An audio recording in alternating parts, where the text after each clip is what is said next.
Hola a todos, buenas tardes, bienvenidos. ¿Cómo están? Pues vamos a dar inicio a esta sesión. Les agradezco mucho su participación. Nos da mucho gusto que se sigue conectando gente. Entonces vamos a estar viendo cómo tenemos algunas conexiones más durante el transcurso de esta sesión. Bienvenidos todos, mi nombre es Nancy Olmos y formo parte del equipo de experiencia de clientes de Blackboard para América Latina y el Caribe. Antes de ser parte de esta organización, estuve yo trabajando para una universidad por casi 15 años, ¿verdad? Como docente, pero también como parte del equipo que lideraba el, el área de innovación educativa, tecnología educativa, y principalmente mi foco tenía que ver con el diseño de experiencias de aprendizaje, y eso está un poco conectado con lo que vengo a compartir con ustedes el día de hoy, que tiene que ver con cuáles son los elementos que hacen una educación digital de calidad, cómo podemos asegurar o cuáles son las barreras que estamos teniendo para tener un acceso a una educación digital de calidad.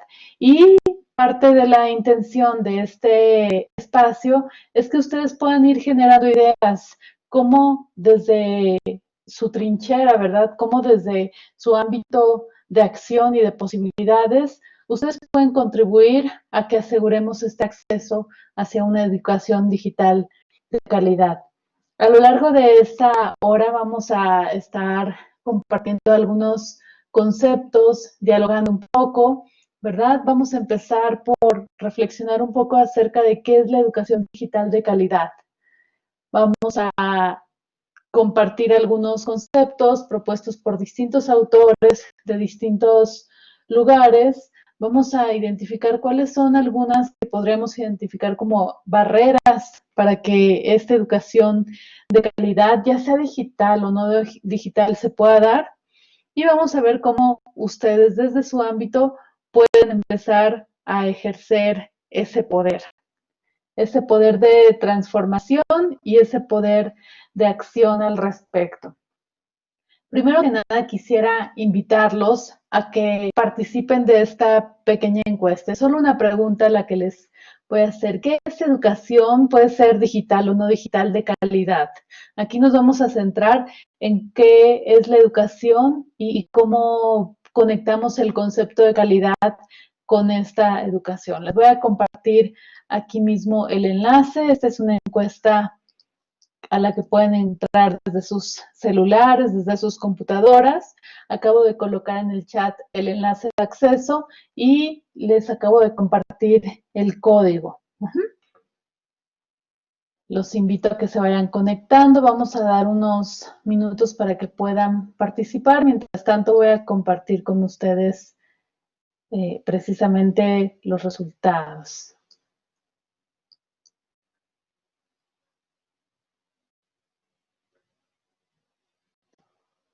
Por ahora veo que aún no hay nadie conectado. Si tienen algún problema, avísenme, por favor. Pero aquí en el chat les estoy poniendo el URL.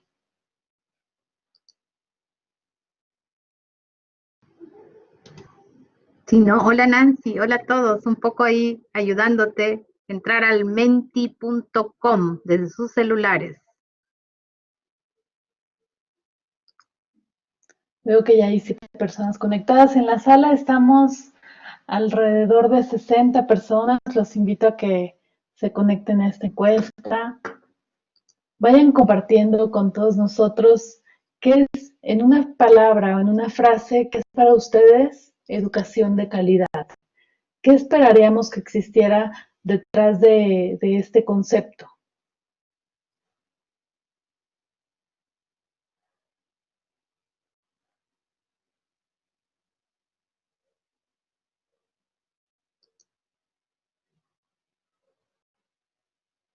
Vamos a ver cuáles son sus primeros comentarios.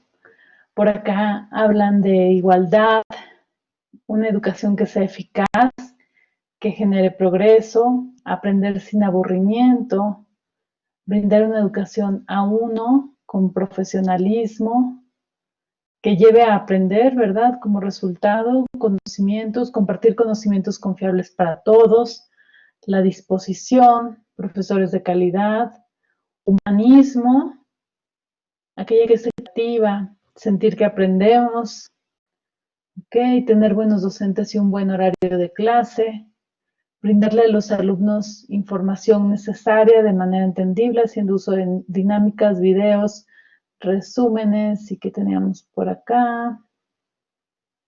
Ahorita lo vemos.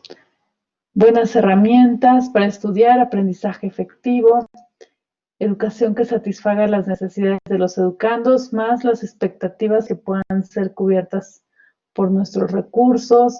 Ustedes están mencionando varios elementos, muchos tienen que ver con la forma, otros tienen que ver con los actores, ¿verdad? Dentro de un proceso de educación, otros tienen que ver con los resultados que se esperarían en una educación de calidad, otros tienen que ver con la experiencia, ¿verdad? La accesibilidad, por supuesto, que es parte de este tema. Una educación que genere competencias, tiene que ver con resultados. Bueno, yo los invito a que sigan agregando cuáles son sus ideas, que es para ustedes una educación de calidad. Mientras yo empiezo a compartir nuevamente. Ay, creo que se ve un poco cortado. Bueno, más o menos le fui dando lectura a estos elementos, ¿verdad? Listo, pues vamos a regresar a la presentación. La encuesta sigue abierta para que nos hagan llegar sus comentarios, pero mientras tanto voy a ir compartiendo con ustedes algunos elementos que tal vez nos van a ayudar a enmarcar qué es una educación digital de calidad. Vamos a partir por lo más básico. ¿A qué le llamamos educación de calidad? Según varios autores, ¿verdad? Vamos a contrastar varias ideas. La idea es que este espacio nos pueda servir para reflexionar, para ver hacia dónde podemos encaminar nuestros esfuerzos. Educación de calidad, de acuerdo a como lo define el Instituto Nacional para la Evaluación de la Educación de México, representa adquirir las competencias y los conocimientos necesarios para asegurar el reconocimiento y el respeto permanente a todos los derechos humanos. Aquí nos habla de un resultado, la adquisición de competencias y conocimientos, con un objetivo, poder asegurar ser reconocidos y poder tener el respeto permanente a todos los derechos humanos. Un concepto que tal vez esté conectado, pero no necesariamente se refiere a lo mismo, es calidad educativa. La calidad educativa la define el INE como una mejora del logro académico de los educandos, resultado que depende de la mejora de al menos 4 componentes o procesos. Estos son los materiales o métodos educativos. Ustedes hablaron de que no fuera por ahí aburrido, ¿verdad? La organización escolar, la infraestructura educativa, la idoneidad de docentes y directivos. En esta hora de lo que vamos a hablar es más del concepto de educación de calidad. Si bien calidad educativa está relacionado, como podrán ver ustedes, está conectado directamente con los resultados, pero no necesariamente considera o tiene como objetivo todos los elementos dentro del proceso. Entonces vamos a hablar de una combinación de ambas cosas. Para tener otra referencia al respecto, vamos a hablar de qué es lo que dice. Ustedes están familiarizados seguramente con los objetivos de desarrollo sostenible de la UNESCO, ¿cierto? El objetivo número 4 está precisamente enfocado a la educación de calidad y habla de una educación que tiene como objetivo principal reducir la desigualdad. Esto es, tiene no solamente el objetivo de aprender, de desarrollar conocimientos, tiene el objetivo, un objetivo que va mucho más allá del sistema educativo y tiene que ver con las condiciones de vida, con la calidad de vida de las personas, y aquí en concreto nos habla de esas condiciones de igualdad. Garantizar una educación inclusiva y equitativa de calidad y promover oportunidades de aprendizaje permanente para todos. Esto es parte de lo que ustedes también comentaron en sus definiciones. El objetivo es que todos podamos tener oportunidades de aprendizaje permanente. de una manera equitativa, de una manera inclusiva, para impactar positivamente nuestras vidas, ¿verdad? Sumando un poco más a lo que dicen algunos autores, estamos viendo cómo la educación de calidad tiene que ver con, sí, procesos de formación, procesos de aprendizaje, de desarrollo del ser humano, pero conectado con, de acuerdo con el INE, con el respeto a los derechos humanos, de acuerdo con la UNESCO, con la reducción de la desigualdad, y de acuerdo con algunos otros autores, como pueden ser el doctor Alfonso Ruiz Soto, en la semiología de la vida cotidiana, nos habla de el desarrollo del individuo, ubicar al individuo al centro de su propio proceso formativo, de modo que pueda conferir un mayor sentido a su existencia, elevando así su calidad de vida. En todas las definiciones anteriores vimos cómo la calidad de vida, la mejora, la igualdad, las condiciones, el respeto a los derechos humanos son parte del objetivo final de la educación de calidad. Entonces, esto nos va orientando a que la educación de calidad va más allá solamente de un universo de aprendizaje en el que al final somos evaluados, ¿verdad? Y se toma una medida cuantitativa de lo que fuimos logrando. Tiene que ver más bien con la posibilidad de transformar nuestras condiciones de vida hacia una calidad de vida para nosotros. Por ahí existen algunos factores que, de acuerdo a Rosa María Torres, que es una pedagoga, escritora, investigadora y asesora internacional especializada en educación, nos habla de 6 factores que están conectados con una buena educación. Si pudiéramos hacer un símil o una conexión entre la buena educación y la educación de calidad. Nos dice que estos 6 elementos o estos 6 factores tienen que ver con sujetos, esto es, quiénes son los actores dentro de la educación. Mencionando algunos, estarían los estudiantes, los docentes, los padres de familia y la comunidad educativa.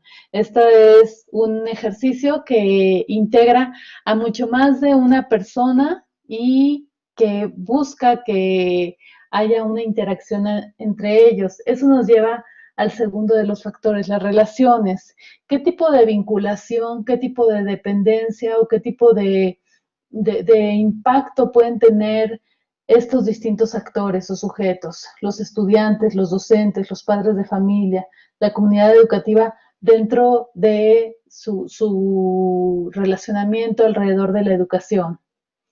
El tercero de los elementos tiene que ver con insumos, y con insumos podemos comprender distintos elementos que ayudan al proceso, como puede ser la disponibilidad de tiempo, un presupuesto para desplegar estos esfuerzos de educación, la infraestructura a la que tenemos acceso. Últimamente, en estas épocas de pandemia, hemos visto que se ha convertido en un elemento evidente saber con qué infraestructura contamos y cómo esta infraestructura nos permite mantener esa conexión o dar continuidad a los procesos de aprendizaje. El equipamiento con el que se cuenta, el mobiliario, materiales de enseñanza-aprendizaje, el acceso a bibliotecas y una serie adicional de recursos que pueden estar conectados con la educación. El cuarto factor tiene que ver con las condiciones de enseñanza y aprendizaje. Ustedes hablaban de la forma en la que se aprende, hablaban de que hubiera profesores de calidad, aprender sin aburrimiento y por ahí algunos otros elementos relacionados precisamente con esas condiciones. Sin embargo, hay condiciones de enseñanza y de aprendizaje, algunas que están relacionadas con lo que sucede dentro del sistema educativo, pero algunas tienen que ver con situaciones que se presentan fuera del sistema educativo, como por ejemplo la alimentación, la nutrición, las condiciones en las que están las personas. Ustedes hablaban de el acceso, hablaban de equidad, hablaban de esa posibilidad de conectarse con la educación. Eso tiene mucho que ver con estas condiciones. Algunas son controladas por las instituciones educativas o por los distintos actores, pero hay otras que van mucho más allá de la educación. El quinto elemento tiene que ver, de acuerdo a lo que plantea Rosa María Torres, con los resultados. ¿Qué tipo de resultados son los que se buscan? A nivel cognitivo, a nivel emocional, pero también a nivel social.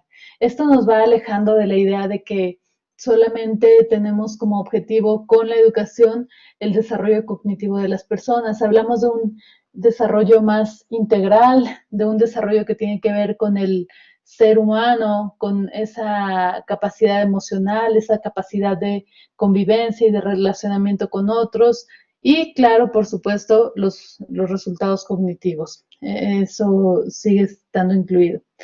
Y con estos resultados, el sexto factor del que nos habla Rosa María Torres son los impactos.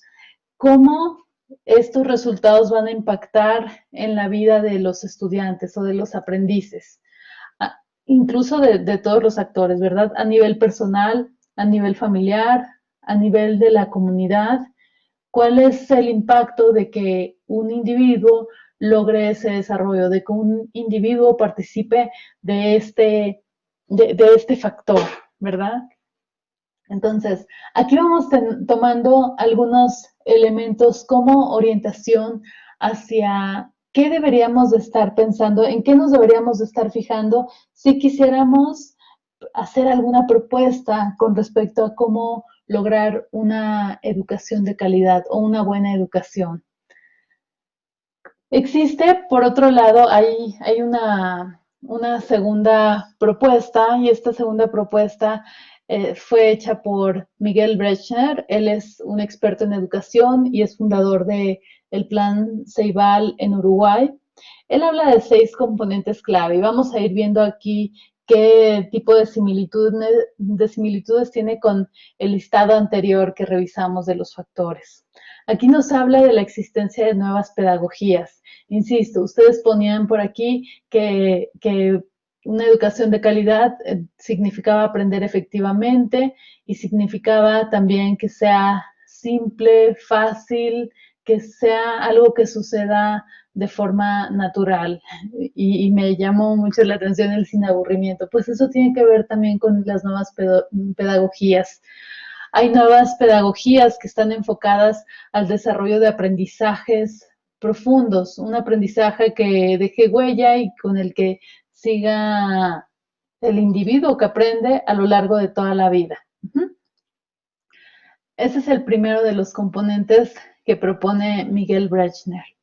El segundo es la formación docente. Ustedes hablaron de profesores, de cómo deben ser los profesores. Pues todo esto tiene que ver con un proceso de formación, un proceso de desarrollo de competencias para la enseñanza, para promover el aprendizaje y es un elemento clave para lograr una educación de calidad o una conexión con la innovación educativa que de alguna forma o de gran forma está relacionado con la educación de calidad. Pero también hablamos de la presencia de dispositivos. ¿Cómo es que accedemos? ¿Cómo es que nos empezamos a conectar con tecnologías hacia los procesos de educación? ¿Qué dispositivos tenemos a nuestra mano? ¿Qué dispositivos tienen a mano los estudiantes, los profesores y todos los que formamos parte de esta ecuación? Por otro lado, y algo que hemos vivido de manera muy fuerte dentro de esta contingencia han sido los temas de conectividad. ¿Qué capacidad de conexión tenemos cada uno? ¿Qué posibilidades tenemos de estar en comunicación constante? ¿A través de qué mecanismos? ¿Qué tipo de elementos podemos integrar o intercambiar al momento de estar conectados? ¿A qué tipo de información podemos acceder? ¿En qué momentos? Etcétera. De forma un poco conectada también están las plataformas. ¿Qué plataformas dan apoyo a estos procesos de conexión, a este seguimiento en los procesos de aprendizaje? Y finalmente, el diseño institucional. ¿Cómo están definiéndose las instituciones, las universidades, todas las casas de estudio para alinear sus procesos de modo que la calidad pueda permear a lo largo de toda la experiencia de los estudiantes. Aquí, si ustedes pueden observar, estos distintos elementos no son factores o no son variables o componentes que sean manejados por la misma persona, ¿cierto? Y ahí está uno de los retos. ¿Quiénes son los que toman decisiones o los que se encargan de poner sobre la mesa las nuevas pedagogías? Son esas las mismas personas, grupos, organizaciones que se encargan de lidiar con los elementos de conectividad, por ejemplo, con las plataformas, no necesariamente. Y ese es un reto que plantea Miguel Brechner, ¿verdad? ¿Cómo es que los distintos actores a cargo de estos componentes clave tienen una conversación para poder llevar a cabo pues una alineación que nos permita lograr una educación de calidad? Por otro lado, regresando nuevamente con Rosa María Torres, vemos que existe una propuesta de criterios. Esta propuesta de criterios surgió en el Pacto Internacional de Derechos Económicos, Sociales y Culturales hace ya muchos años, desde 1966. Ha tenido un proceso de evolución y un proceso de comunicación, pero lo que nos plantea son cuáles son los 4 criterios o elementos, aquí se llama el análisis de las 4 A's, para poder identificar cuando una práctica en educación es una buena práctica. Y esto tiene que ver un poco con lo que ustedes estuvieron mencionando. El primero de los elementos o la primera A atiende a la asequibilidad, que podemos entender también como disponibilidad. ¿Qué tanto nos estamos asegurando como sociedad de que cada individuo tiene a su disposición la posibilidad de conectarse con un proceso de educación y una educación de calidad? La segunda A tiene que ver con la accesibilidad, que eso es tema de este webinar, ¿verdad? Pero esta accesibilidad puede darse en distintos ámbitos. Una accesibilidad económica, ¿qué tanto podemos acceder a una institución educativa, a un elemento de educación? Accesibilidad física también, tomando en cuenta las distancias de repente que existen entre las instituciones de educación y la casa de uno, ¿verdad? Pero también accesibilidad curricular o pedagógica. Esto es, ¿qué tanto son accesibles para mí los métodos que se están utilizando para enseñar, para guiar el aprendizaje? El tercero de los elementos tiene que ver con la adaptabilidad. Y esto tiene que ver a su vez con dos conceptos clave, que son la relevancia y la pertinencia. La relevancia tiene que ver con para qué es que estoy llevando a cabo este esfuerzo de educación, de un plan de desarrollo para los individuos.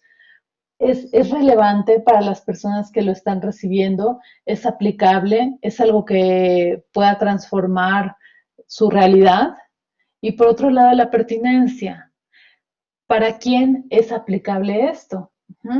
¿A quién me estoy dirigiendo? ¿Es importante para ellos? A lo mejor estoy dirigiéndolo al contexto que no es el adecuado. A lo mejor tengo que hacer algunas adaptaciones para que se adapte a la realidad o a los contextos de las personas que lo están recibiendo. Y finalmente está la aceptabilidad. ¿Qué tanto es el nivel de satisfacción de los participantes en este proceso? De lo que ustedes compartieron en un inicio, me parece que se asoman varios de estos conceptos, porque ustedes están hablando del nivel de satisfacción que ustedes tienen con los procesos de educación en los que participan, probablemente están conectando con qué tanto es relevante para ustedes, qué tanto es pertinente, hablaban con claridad de la accesibilidad, pero también de la posibilidad de tener a disposición estos elementos. Hasta aquí quisiera que me comentaran un poco por medio del chat, utilizando el chat. Veo que siguen agregando algunas ideas a qué es educación de calidad. ¿Qué tanto va haciendo sentido estos elementos que he compartido hasta ahora? Hemos visto, por ejemplo, cómo hay distintos factores que tienen que ver con la realización de una buena educación, se van relacionando ustedes con ellos. Hay ciertos componentes a los que tenemos que prestar atención, que si bien cada autor tiene un planteamiento distinto, todos nos van llevando a pensar en elementos de los que tenemos que apropiarnos, ¿verdad? Y que asumir un papel de liderazgo al respecto. Los invito a que compartan por medio del chat qué tanto va teniendo sentido esto para ustedes, qué tanto creen que esto refleja la realidad, por ejemplo, de todos los estudiantes, toda la sociedad del Perú, por ejemplo. Los invito a que vayan comentando en el chat. Y mientras tanto, voy a compartir con ustedes lo que una organización que se encarga precisamente de ver cómo asegurar el acceso a una educación de calidad, pero en zonas en las que el poder adquisitivo no es muy alto y que viven una serie de factores adicionales. Esto es el Global Partnership for Education. Esta organización plantea que son 10 las barreras a la educación en todo el mundo. Si hablamos de acceso, entonces tenemos que identificar cuáles son las barreras que impiden el acceso, ¿verdad? Uno de los elementos que ellos mencionan es la falta de financiamiento. Esto puede ser a nivel individual, que tanta estoy yo en posibilidad de hacer un pago, ¿verdad?, por acceder a la educación, o qué tanto los gobiernos pueden asumir estos costos, ¿verdad? Estoy viendo, por ejemplo, que por acá comenta Giancarlo, se podría decir que cuando no había avance tecnológico la educación era de menor calidad. Definitivamente no, Giancarlo, y esa fue la razón por la que en la primera pregunta que les hice yo taché la parte de digital, porque realmente los fundamentos para que una educación sea de calidad van más allá de la tecnología digital. Necesitamos que haya construidos unos buenos cimientos para que el factor de la tecnología de verdad enriquezca todo este proceso. Pero una tecnología sin pedagogía, sin diseño del proceso, sin diseño de las relaciones, nos va a llevar a una mala calidad. Aquí, siguiendo con las 10 barreras, gracias por los comentarios. Por ahí alcancé a leer ahorita doy lectura a los demás. Otra de las barreras tiene que ver con la falta de docentes o docentes que no están capacitados. Ustedes mencionaron los pueblos alejados, mencionaron las áreas rurales. Una de los retos que se tiene es contar con docentes que asuman ese reto y que tengan pues no necesariamente las credenciales, pero las capacidades de asumir ese reto. También nos hablan de una falta de aulas, falta de espacios en los que se pueda aprender. Ahorita estamos en pandemia, pero bueno, y ya poco a poco regresando, pero esta falta de aulas se puede dar en el mundo físico o se puede dar en el mundo virtual. En el mundo virtual tenemos menos esta limitante, pero se interponen otras limitantes para acceder a estas aulas también. La falta de materiales de aprendizaje, o aquí agregaría yo falta de materiales de aprendizaje de calidad o que sean efectivos y que de verdad apoyen el aprendizaje. Nos hablan también de la exclusión de estudiantes que tienen discapacidades. Aquí tal vez no a nivel de una discriminación, sino a nivel de el desarrollo de las actividades, de los materiales, no están considerando estas diferencias que pueden existir entre un estudiante y otro. Esta incapacidad o estas distintas formas en las que alguien con una discapacidad pueda aprender o el tipo de apoyos que necesita para estar conectado. Nos hablan también de una discriminación de género. Hay muchos lugares todavía en el mundo en los que por ser mujer, por ejemplo, o por tener cierta inclinación, ¿verdad? Se niega el acceso a los espacios de educación. Obviamente, si hablamos de zonas en las que existe la pobreza, por ejemplo, pues nos podemos encontrar también muchas zonas de conflicto. En estos lugares, ¿cómo podemos lograr que llegue la educación? Me hablaba un profesor hace algunos años de zonas que existen, por ejemplo, en Colombia, ¿verdad?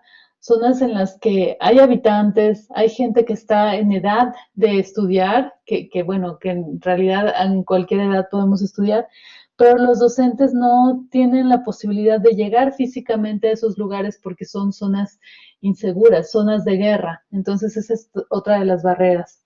La distancia que puede existir entre el hogar y la escuela, lo hemos visto en películas, pero eso es una realidad que se vive en muchos lugares. ¿Cuánto tiempo me lleva llegar a la escuela, al espacio en el que puedo aprender? Esto va compitiendo también con las necesidades de alimentación, de dedicarse a alguna actividad, ¿verdad?, que sea remunerativa, relacionado con el hambre, la nutrición que puede ser deficiente, y esto impacta de forma directa en el aprovechamiento que podamos tener que pueda tener un estudiante que está en estas condiciones de desnutrición. Y finalmente, hablamos de las tarifas formales, es decir, la cuota que piden las escuelas o tarifas informales para acceder a la educación. Cuando se pide que los padres de familia inviertan en una serie de materiales, si bien la educación es gratuita, pero el contar con estos materiales o ciertos requerimientos, pues eso se vuelve algo que representa un costo para las familias. Obviamente vamos a entender estas barreras en el contexto de la organización que las presenta, pero les voy a compartir otro elemento. La Universidad Internacional de Valencia nos habla de una clasificación más genérica o más agrupada de cuáles pueden ser algunas barreras para la integración educativa. Esto es, las políticas, hay veces que las leyes educativas se contradicen o no dan la posibilidad a que se desarrollen ciertos elementos. Las culturales, que tiene que ver con qué tanto estamos abiertos a una inclusión en el momento de diseñar las experiencias de aprendizaje, qué tanto estamos considerando los distintos modos o las distintas características de las culturas minoritarias para poder incluirlos en los procesos de enseñanza-aprendizaje. Y las didácticas, ¿verdad? De repente caemos no en un diseño de desarrollo para todos los estudiantes, sino caemos en mecanismos o en dinámicas como son una alta competitividad en el aula, un currículo que no se adapta a las condiciones de los estudiantes, cierto tipo de organización incluso física de las clases, o momentos o lugares en los que la cooperación y el trabajo en grupo no forman parte de la dinámica de enseñanza. Se van heredando algunas prácticas muy tradicionales que están muy conectadas con los métodos de transmisión de la información, más allá de el centrar el aprendizaje en el estudiante. Y este es el punto de la Universidad Internacional de Valencia. Con respecto a la forma de poder lograr un impacto de verdad que pueda movernos hacia una transformación, Cristóbal Cobo menciona que la única manera de llegar a un sector más amplio de la población es a través de los mecanismos del Estado, aunque este sea el camino más largo. Por acá hablaba la Universidad de Valencia, nos hablaba de esas barreras políticas. Esas barreras políticas tienen que ver con esas agendas políticas en las que se determinan leyes que pueden favorecer o leyes que pueden obstaculizar el desarrollo en este sentido. Entonces, cuando ustedes piensen en qué es lo que pueden hacer, hay que tomar en cuenta cuál sería la forma de, a través de nuestras ideas, poder establecer nuestros esfuerzos en un área o en un contexto en el que puedan generar más impacto, ¿verdad? No solamente se trata de ir teniendo pequeñas ganancias, pequeñas victorias. Eso está muy bien para que podamos aprender y hacer una propuesta mucho más sólida, pero tenemos que ver cómo podemos lograr un mayor impacto. Voy a leer algunos de los comentarios que ustedes han puesto en el chat. Nos hablan de la importancia de que los estudiantes se adapten a la educación virtual, ya que será el futuro, incluso permitirá la educación en zonas muy alejadas, ¿cierto? Sin embargo, los costos de la educación deben ser muy accesibles. Tenemos que ir logrando un equilibrio, una cooperación entre los distintos actores para ir llegando a esos niveles. Me pregunta Giancarlo, ¿qué opina de los profesionales docentes? Es decir, los profesionales de disciplinas diversas que asumen el reto de la docencia sin ser docentes de formación. Pues yo creo que aquí lo que le puede dar una riqueza muy grande a estos perfiles es la pasión, la vocación por la docencia. Yo creo que la mayor parte de los docentes que están frente a aula son profesionistas de alguna otra disciplina que de alguna forma se conectaron con el mundo de la educación. Yo soy una de ellas. Yo soy una de ellas. Yo decía que me iba a dedicar a los negocios electrónicos. Mi formación es como licenciada en sistemas de computación administrativa, incluso desarrollé un magíster en comercio electrónico porque yo iba para allá. Fue hasta un día que crucé la puerta de un salón de clases por compromiso, ¿verdad?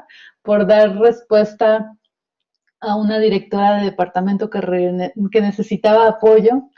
Fue ahí cuando me conecté con esta pasión por el aprendizaje.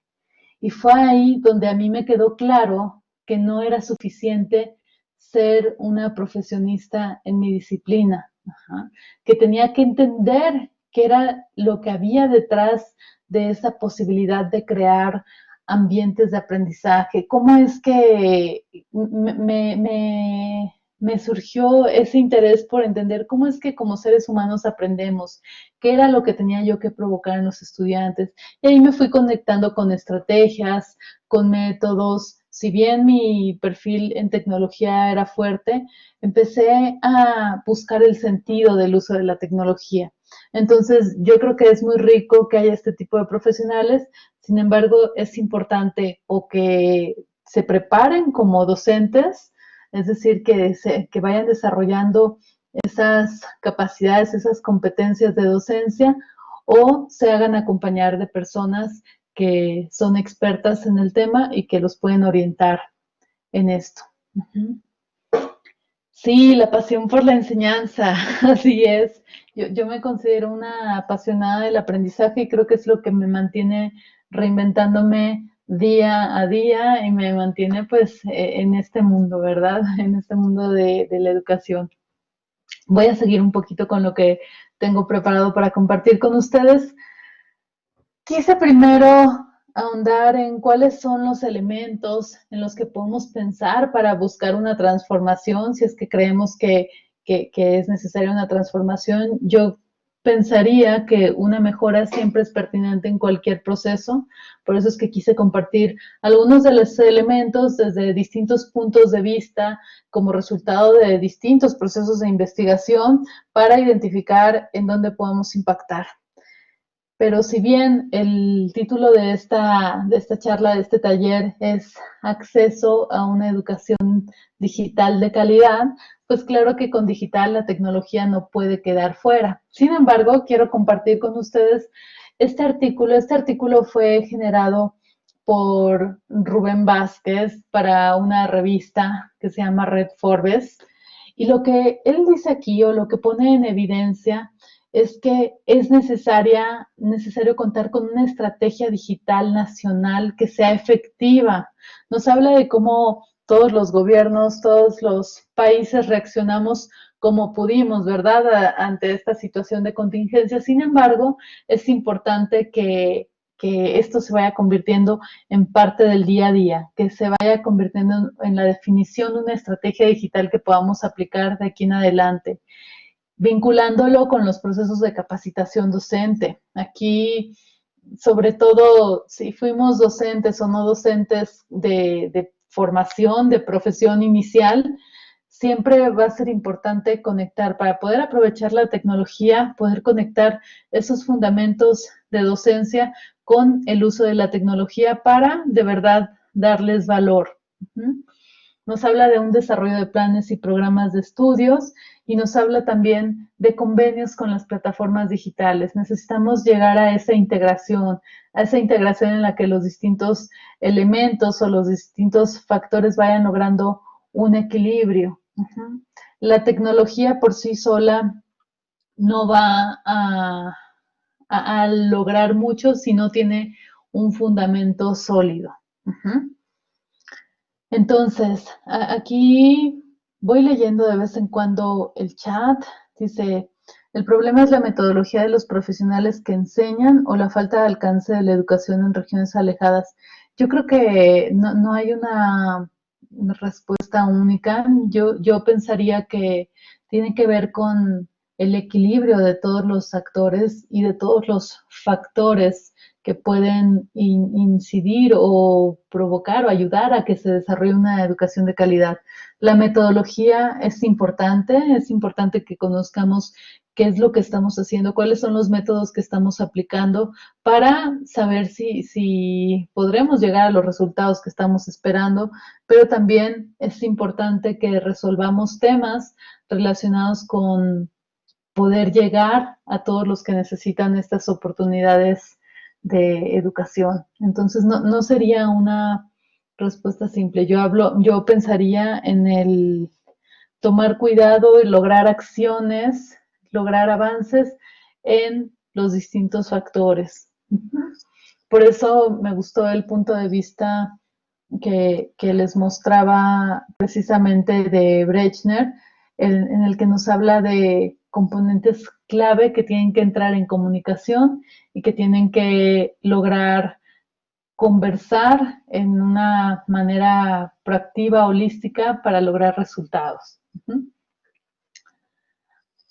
Y siguiendo por el hilo de la tecnología, me encontré por ahí un post, un tweet de un autor, ¿verdad? Al que me recomendaron, bueno, no es un autor, es Francesc Pedró, que es director dentro de UNESCO, enfocado al área de educación superior, perdón, se me había ido la palabra.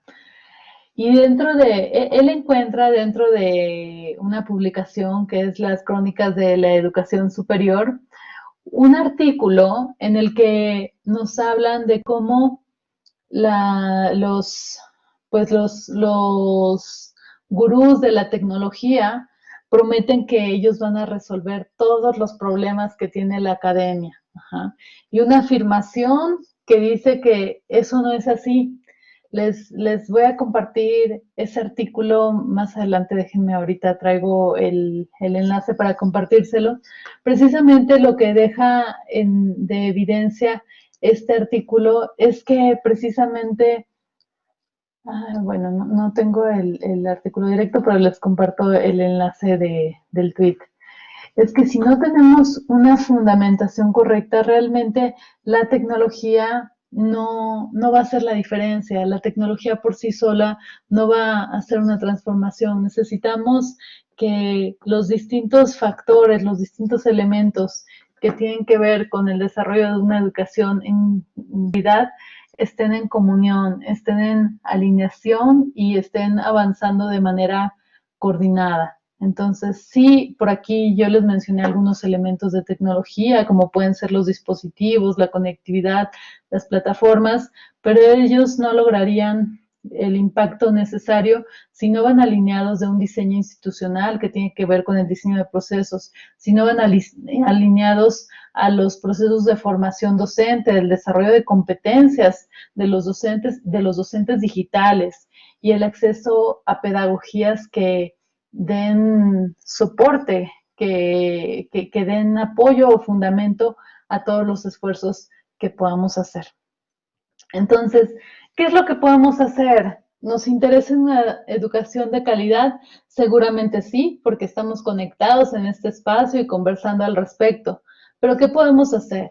Algo que podríamos hacer sería adoptar una actitud de pesimismo extremo, ¿verdad?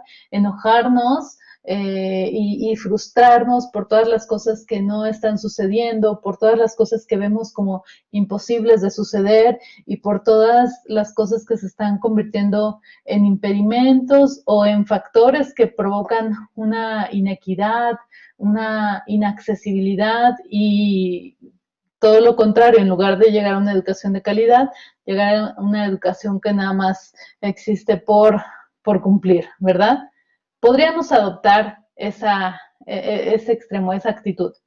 O por otro lado, podríamos sumirnos en un positivismo que resulta irreal, en el terreno de las ideas, ¿verdad? En el que soñamos con todas las cosas que deberían suceder, las cosas que podrían transformar mágicamente la realidad que estamos viviendo. Ninguno de estos extremos probablemente nos va a llevar a lograr una transformación. De acuerdo a una afirmación que hace Mark Prensky, que es el autor de la teoría o del concepto de nativos digitales, inmigrantes digitales, lo que él dice es que podemos pensar en qué cosas hacer mejor, pero también hay que pensar en qué poder tenemos para hacerlo. Si nos hundimos solamente en pensar qué podemos hacer mejor, esto se va a quedar en un terreno de las ideas, de las propuestas. Pero si conectamos eso con el poder que podemos tener en nosotros o que podemos generar alrededor de nosotros para transformar las cosas, es que podremos llevar todas esas ideas, todas esas intenciones a un terreno de acción. Y ahí es donde de verdad todos nos podremos poner la capa y nos podremos convertir en esos agentes que pueden transformar la realidad. De a poco, de a mucho, lo importante es que si todos nos activamos, podemos lograr esa transformación. Y aquí quisiera yo invitarlos a hacer un siguiente ejercicio. Este es un ejercicio de lluvia de ideas, ya estamos por concluir con el espacio que teníamos programado, pero no me quisieras ir sin que hagamos este ejercicio. Voy a tomar como referencia precisamente los 6 elementos que plantea Brechner como los factores clave para lograr esta integración de la innovación en la educación como una forma de acercarnos hacia una educación de calidad. Entonces, lo que les voy a pedir es que vayan pensando cómo, qué cosas podemos pensar en hacer mejor. Les voy a compartir un enlace, bueno, lo pueden ver ahorita dentro de la pantalla, se los voy a copiar en el chat. En esta página van a encontrar unas columnas, cada columna está haciendo referencia a estos factores. Ay, no lo copié, perdón. Ahorita se los hago llegar.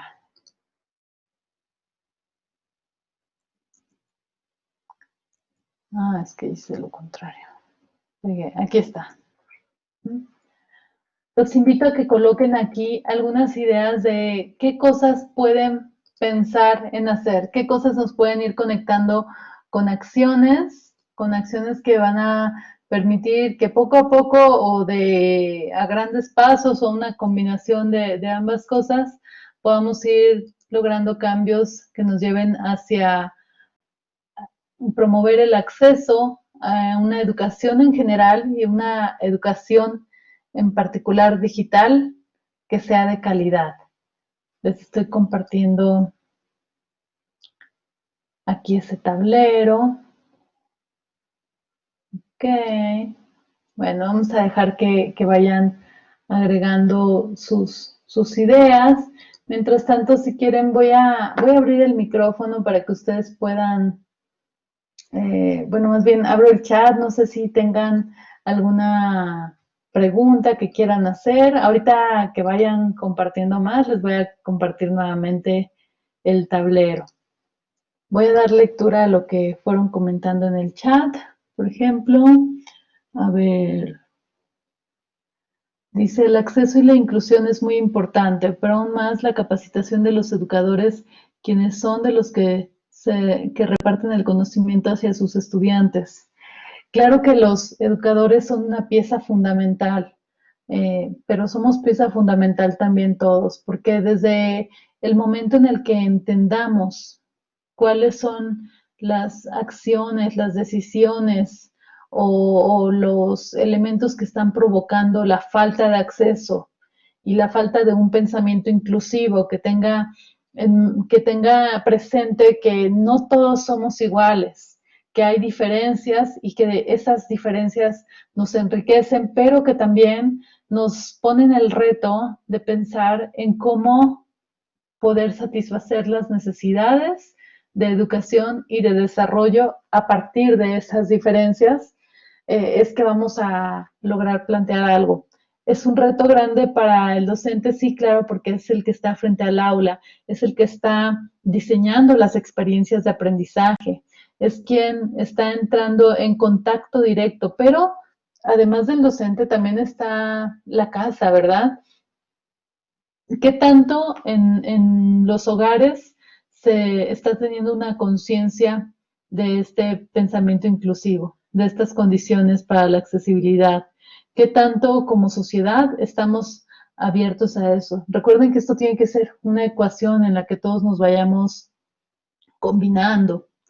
Dice Jennifer, dice, la educación entonces deberá adaptarse en el proceso de la enseñanza en medio de la clase, ya que cada individuo trae mucha experiencia enriquecedora y que sea sostenible entre lo presencial y digital, así minimizar la falta de actualización en las nuevas formas de llegar al educando. Claro, aquí debemos considerar que un estudiante no es una copa vacía, al contrario, es una persona, es un individuo que viene de un texto, que tiene una serie de vivencias, de experiencias que pueden enriquecer ese proceso de aprendizaje. Sin embargo, si nos preparamos para dictar una clase en la que solamente vamos a transmitir y no vamos a dar oportunidad de que todas esas experiencias afloren y formen parte de la construcción del conocimiento, pues nos estaremos perdiendo de esto. Dice Melanie, el mundo virtual es necesario, pero en la educación inicial no debería priorizarse una educación presencial por la formación motriz que es necesaria en esa etapa, la creación de conceptos en un ambiente lúdico y demás. Cada edad tiene sus necesidades. Ahorita estamos tratando de sobrevivir a eso, pero yo aquí diría también que necesitamos buscar una mayor conciencia en los padres de familia, un aprendizaje de los padres de familia como esas figuras formadoras en estas etapas tan tempranas, el poder entender qué tipo de necesidades tiene un individuo que está en su proceso inicial de formación, al que no le vamos a enseñar a redactar un ensayo, sino vamos a buscar que su desarrollo motriz, como mencionabas, la creación de conceptos, el lenguaje, ¿verdad? Pueda darse a cabo. Sí, yo creo que en la educación inicial es importante el contacto, la socialización, pero creo que también es importante una mayor conciencia de las personas que actúan como formadores de esos individuos. A ver, vamos a ver cómo va por acá el tablero.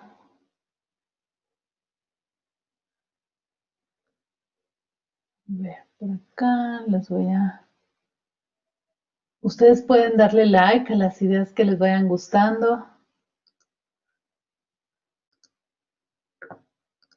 Voy a compartir por acá cómo van los resultados. Por ejemplo, en cuanto a pedagogía, eh, ponerse en el pie del alumno, me imagino que, bueno, en México más bien decimos ponerse en los zapatos del alumno. Claro, todos somos aprendices, aunque seamos docentes, siempre seremos aprendices. Que haya pedagogías simples y accesibles, con docentes disruptivos, que sea efectiva, aplicar la adaptabilidad hacia el alumnado, ser didácticos, fomentar la autonomía en los estudiantes,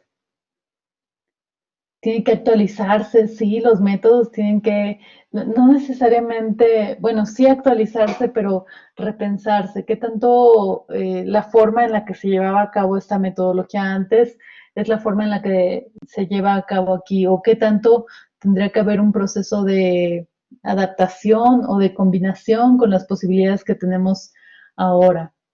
Hacer del aprender un hobby no solo una obligación, yo diría una pasión, ajá. Algo que nos apasiona se convierte en un placer, algo que sentimos que debemos hacer, pues se convierte en un esfuerzo que tenemos que realizar.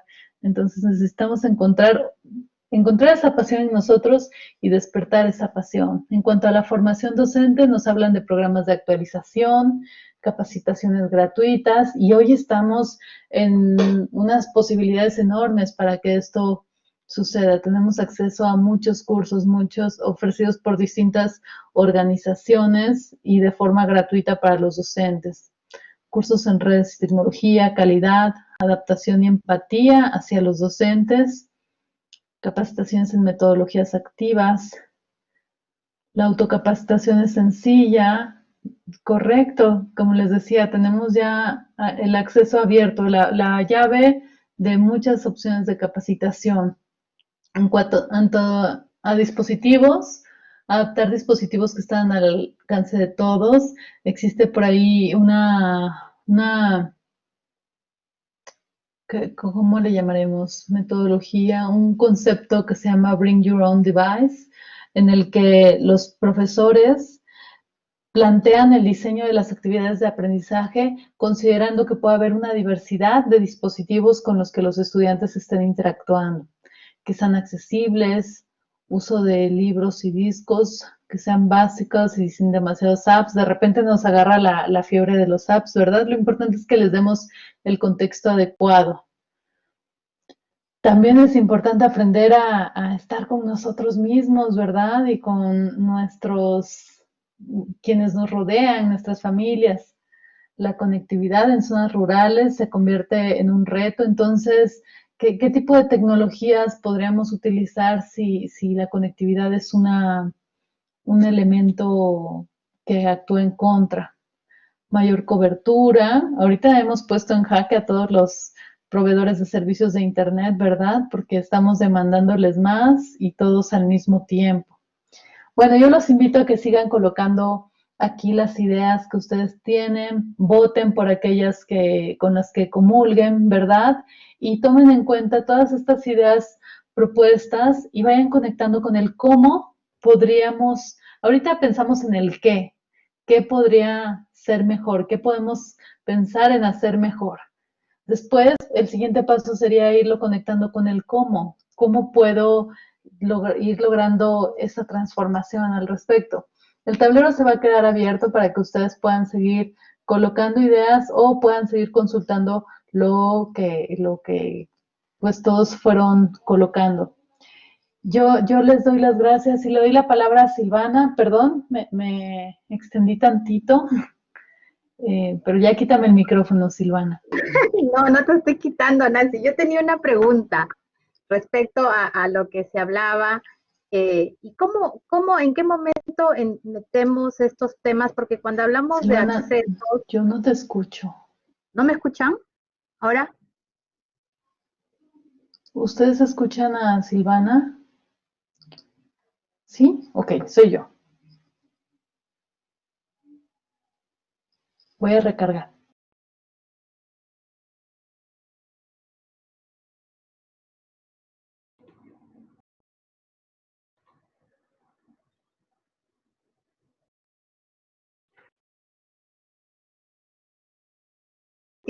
a ver, ahora me está reconectándose. Ya, perdónenme, algo aquí pasó. Hablando de conectividad, ¿Ahora ¿verdad? sí? Sí, ¿Ahora sí me escuchas? sí, sí. Ya, yo también te corté, dejé de compartir tu presentación por si acaso. No, yo solo quería preguntarte respecto a lo que estábamos comentando de los accesos y la conectividad y cómo entran esta idea de de no solo pensar por qué tendría que ser Internet, por qué no pensamos en los otros canales que hay como radio, televisión y que quizás haya más acceso, ¿no? Llegue a estos lugares remotos.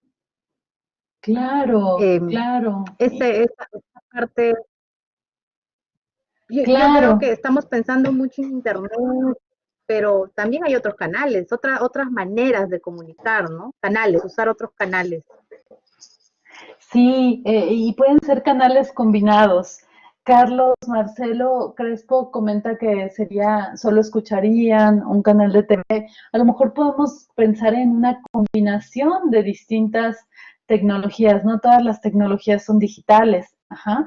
Entonces, ¿qué pasa cuando había cursos por correspondencia? A lo mejor ahorita que conocemos más acerca de metodologías, tenemos más experiencia con respecto al desarrollo de materiales de aprendizaje, de una forma que sea lúdica, de una forma que sea estratégica, ya que no estamos tan centrados en la simple transmisión del conocimiento. Entonces podemos crear fórmulas que vinculen distintas tecnologías, como repito, no todas son digitales, que puedan estar al alcance de los estudiantes, de los educandos, de los ICES. Entonces, a partir de esa oportunidad que nos demos de repensar las cosas, es que podremos crear nuevas formas de alcanzar el objetivo que estamos buscando. Aquí se convierte en muy importante el nivel de experiencia que tienen los docentes dentro del área disciplinar en la que dictan clase, porque mientras más dominio tengamos de esos temas, de esas disciplinas, querrá decir que mejor entendemos cómo sucede el aprendizaje de estos temas y podremos establecer ese andamiaje que los estudiantes necesitan para conectarse. Pero estoy de acuerdo contigo, Silvana. No todo es a través de Internet, a través de tecnologías digitales. Podemos hacer una combinación con tecnologías que de repente dejamos de usar y dejamos de tener en consideración. Muy bien, muchas gracias, Nancy. Sí, yo justo me quedaba con esa idea porque como conversábamos, había escuchado este documental de entre Prensky, Cobos y estos expertos que comentaban que esta pandemia ha revivido la radio, ¿no? Porque Sí, en algunos lugares del mundo las propuestas de mantener la educación, bueno, en Perú ha sido una de las propuestas, es a través de este canal, ¿no? Ahora, creo que ahí hay que pensar un poquito más en las estrategias porque también tiene que ver con la accesibilidad, ¿no? Porque la radio es solo audio, no sé, hay que ser bastante creativos para invitarlos y ver cómo se genera el aprendizaje. Pero bueno, justo para eso está este 28H, Nancy. Así que seguro que luego te vamos a contar cómo quedaron los resultados. Los que llegaron tarde, Nancy nos viene acompañando hace mucho rato, es casi, siempre la fastidiamos y le decimos es casi una dadito, una del área, casi una upecina, mira, se ha puesto de rojo en su foto. Ella nos viene acompañando hace mucho rato a UPC, ella representa Blackboard, pero en el aspecto pedagógico. Muchos de los proyectos que hemos concebido, la adopción y mucho trabajo que hay detrás de Blackboard, porque si bien Blackboard es una plataforma, pero nosotros en el área trabajamos justamente en cómo convertir a esta plataforma en una herramienta que cuente la historia de sus cursos, ¿no? Entonces, muchas gracias, Nancy. Seguro que Nancy podría quedarse otra hora más contándonos, ¿no? Y por ahí te he pasado algunas consultas personales de algunas personas que quieren por ahí seguir manteniendo contacto y no sé, ahí la dejo libre a Nancy para ver cómo la contactamos. Por ahora, a través mío puede ser. Nancy está en contacto, en constante contacto con UPC, porque ella maneja la cuenta de UPC, entonces encantada de tenerla y seguro que luego le podremos contar a ver cuáles son de estos proyectos grandiosos que han llegado hasta la final, ¿no? Así que Claro. muchas gracias por su participación. No sé, Nancy, si quieres decir algo más, cerrar. Sí, ¿Qué te pareció? Muchas preguntas, ¿hay interés? ¿Cómo la ves? bien, bien, la verdad es que este es un tema que da para mucho. Creo que una de las cosas que a mí me motivan cada día es cuando me encuentro una situación en la que me dicen que no se puede, porque esa es la oportunidad de ver el cómo sí se puede. Ajá. Entonces, Así es. si hay una limitante por acá, ¿qué oportunidades hay por otro lado y cómo podemos crear una fórmula al respecto? Entonces, esto me encanta. Se me está ocurriendo, Silvana, que tal vez dentro del aula de 28H puedo crear yo un foro y si quieren mandarme comentarios, pues ahí podemos llevar la conversación con la ventaja de que todos pueden escuchar, pueden participar de la conversación pues aprovechemos que ese va a ser un espacio que va a estar disponible durante todo este mes, ¿cierto? Así es. No, genial. Sí, claro que sí, Nancy. Tú eres dueña del aula. Tú misma eres. Bueno, ya ahorita tan pronto salga de aquí, genero el foro y los invito, voy a activar las suscripciones para, bueno, que estén disponibles las suscripciones para que ustedes se puedan suscribir al foro si les interesa estar al día de lo que van colocando ustedes mismos, ¿va? Yo me voy a suscribir para recibir notificaciones cada que ustedes me manden un mensaje. Listo. Y ahí se comunican directamente con Nancy. Cualquier Sí, consulta con Nancy, ahí está que ella está, va a tener ahí un canal, va a un ser mi foro, foro.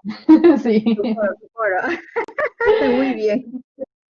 muy bien. ¿Qué es? Conversa con Nancy. Pregúntale a Nancy. Y ahí vemos. Seguro que se van a dar cuenta que cuál será el foro de Nancy. Sí, Muy bien. sí, sí, sí. Muchas Ahorita lo gracias, creo. Nancy. Como siempre, siempre va a ser muy gratificante escucharte. Conversamos mucho. Ella además participa en muchos webinars, en muchas conferencias y yo siempre la escucho y siempre aprendemos mucho de toda la experiencia que trae Nancy, de estar viendo las diferentes universidades, cómo vienen trabajando en este proceso de adoptar y de mejorar y de tratar de ayudar al estudiante en este proceso de enseñanza-aprendizaje y llegar a todos, ¿no? Ahora en la pandemia ha sido una locura, trabajamos muchísimo, pero ahí estamos en este proceso del cambio. Muy bien, muchas gracias a todos. Esta charla, si es que quieren volverles a escucharla, se va a quedar grabado. Ahora Cleo nos cuenta dónde lo va a poner. No sé si lo va a dejar ahí o lo va a mover a algún lado, pero esto lo van a poder volver a escuchar. Muchísimas gracias a todos y nada, y los esperamos mañana. Vamos a hablar de storytelling, cómo aprender a contar una historia. Nancy, estás invitada si quieres escuchar a Omar Vite, que es el profesor que nos va a ayudar con este tema tan interesante y que lo necesitan porque la solución a la que tienen que saber contarla para convencer al jurado. Además, Nancy ha sido jurado otros años, conoce muy bien el 28H. Creo que este año, por temas personales, no nos va a poder acompañar como jurado, pero seguro que ahí va a estar dando vueltas, estoy casi segura. Así es, así es. Gracias, muchas No, de que gracias. a ustedes. Buena tarde. Dejamos